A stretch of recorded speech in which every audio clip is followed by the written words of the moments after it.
Pokemon history part 2। जो भी channel पे नया है जल्दी से जल्दी सब्सक्राइब कर दो। धरती पे शांति छाई हुई थी।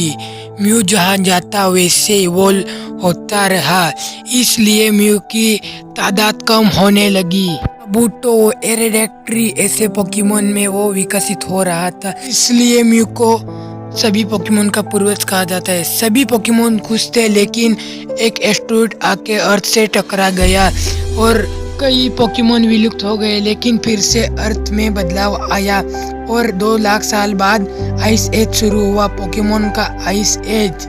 और उसी समय ह्यूमंस भी आ गए थे अर्थ पर, और माइमोस्पाइन और अरोरा जैसे पोकेमोन भी आ चुके थे।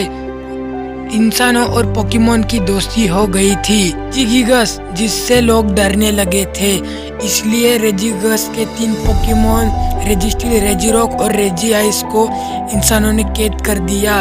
अननोन की मदद से इंसानों ने भाषा सीखी और 2 ब्रदर्स ने मिलकर यूनोवा रीजन को बनाया। बाद में उनमें लड़ाई शुरू हो गई थी, इसलिए उन्हें 2 पोकेमोन मिले, एक रेसिराम और दूसरा जैकरोम। और उसके बाद घमासान युद्ध हुआ और बाद में वो लड़ाई रुक गई। और कई सालों बाद कालोस में एक नई लड़ाई शुरू हुई, जिसमें प्लेबक नाम के पोकेमोन की जान चली गई। उस प्लेबक नाम के पोकेमोन का ट्रेनर एजी था और वो एक नई मशीन बनाता है, जिससे वो अपने पोकेमोन को फिर से जिंदा कर देता है और वो दोनों साइड हुई लड़ाई को रोक देता है।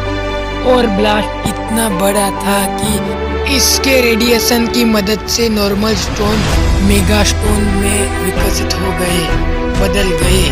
होयन रीजन में मीटियोर गिरने लगे थे, इसके वजह से ग्रेवडोन और क्योग्रे अपने प्राइमल फॉर्म में आ गए और इसे रोकने के लिए रिक्वाजा को आना पड़ा, वो भी मेगा रिक्वाजा।